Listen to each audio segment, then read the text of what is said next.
Hi guys, hope you're doing well. So in this a video, I'm going to be talking about global development and also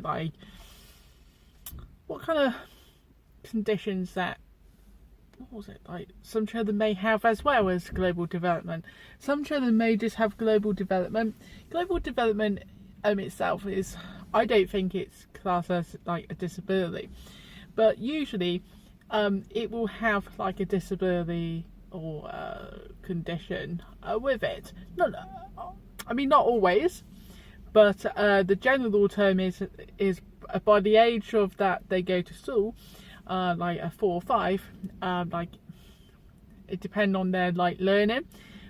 But if there's no official a diagnosis, then that child, if it's he or she is still behind, they just have a general term of a learning difficulty.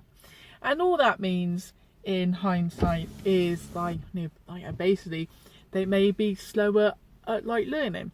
And that so I had a learning a difficulty when I was young. I had a speech impairment which basically impaired my speech. I couldn't produce words. I used to get stuck with words, and sometimes couldn't even say kind of words, which even today there are some words that I just can't say, and so I don't bother saying those words. I try to find alternative words that I can say, and so I wouldn't say having a child with any special needs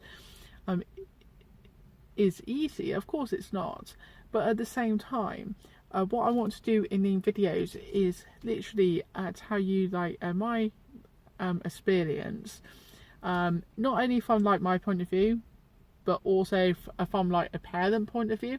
I got 2 children who have global development, both very, very different. They are twins, so they're a boy and a girl, age 3, and I was told that they had a global development when they was around about 1 year old, and that was because basically they wasn't developing like they should, so they're sitting up was very late, they're going on to a solid a food was very late, they're crawling and walking was very late as well. So my daughter was actually born a second. My son was born first. They are 2 minutes apart, and in the first a year, everything was going really well.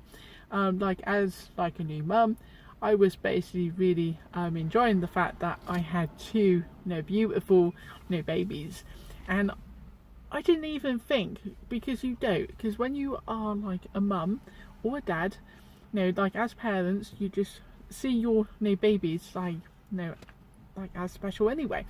So it didn't even cross my mind about the kind of milestones, because I believe that every child will develop in their own way, and at their own pace, and that's what I was told anyway, by my parents and by other people, even professionals. So it was very apparent to me in the beginning that there was nothing wrong, and they started to roll and stuff, and Rebecca done it first. It was only when my son Matthew kind of went from eating say solids when he was 12 months to then pushing it away when he was about 15 to 16 months. That's where I was a bit concerned, more or less for him, because he wasn't eating, and my daughter Rebecca, she was. So it's very sunny today, which is a good thing. So yeah, so what can I tell you about kind of global development then? Well, there was as I said, they was really both very slow rolling over and crawling, and a very Matthew was very, very delayed actually, with all his milestones, and still is to this day. He's 3 years old. He started to walk when he was round about 2 years, and what was it, a couple of weeks before his third birthday, he decided that he was going to walk on his own. Hurrah! Hip hip hooray, as they say. And I was like really over the moon, because I really wanted him to walk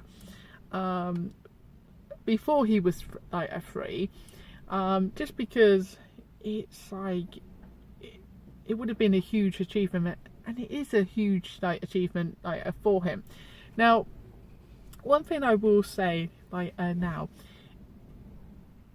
just because your child may be delayed, just because mine are delayed, doesn't mean that their future means that they've got disabilities and they're going to be in care and all that. Yeah, for some children that may be a case. Okay, however, I'm a very positive a person, and I believe that, for one, Rebecca, for example, is very intelligent, and so is Matthew. There are differences.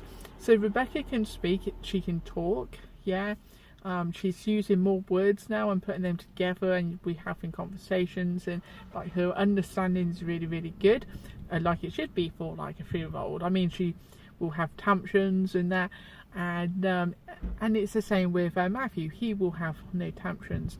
He also will occasionally have a meltdown, and I will do another a video on meltdowns versus tantrums and that at some other point, which will be a short video because it's quite easy to explain, really. But what was it? A meltdown is where you just can't control what you are doing. Where a tantrum, you are having a tantrum because you want something. So a child will want that a piece of cake, and maybe they've already had a piece of cake, and you as a parent have said no, and that child will stamp his feet or her, and she will scream and at the top of the voice. I've had this with both of mine, and the interesting thing is that if you give them what they want, with a tantrum they would stop right away. However, with meltdown, they will still kind of cry, and the reason for this is basically children on the autism spectrum they don't always understand, and that, but also it can be to do with a sensory overload and processing and stuff. But I will talk about that a little bit more in detail in the next kind of video. So have any of mine got autism or any other disability? We are waiting on the diagnosis for Matthew. I think that he has he's probably, yes, he is on the autism spectrum. I say spectrum because we don't really know yet. I feel that he's still too young to know on the scale where he will be, but he's definitely on that spectrum. Rebecca, I don't think so. She's very sociable. She understands a lot.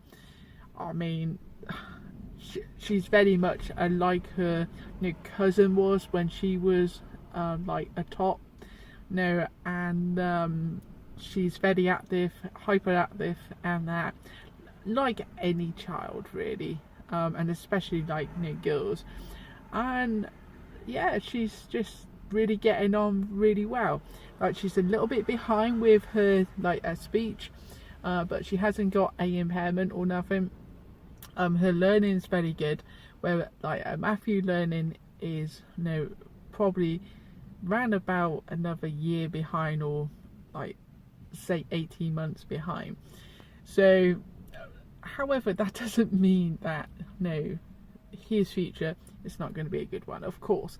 What is it? We all want our kids to do well in life, and it's about giving them like the best like a start.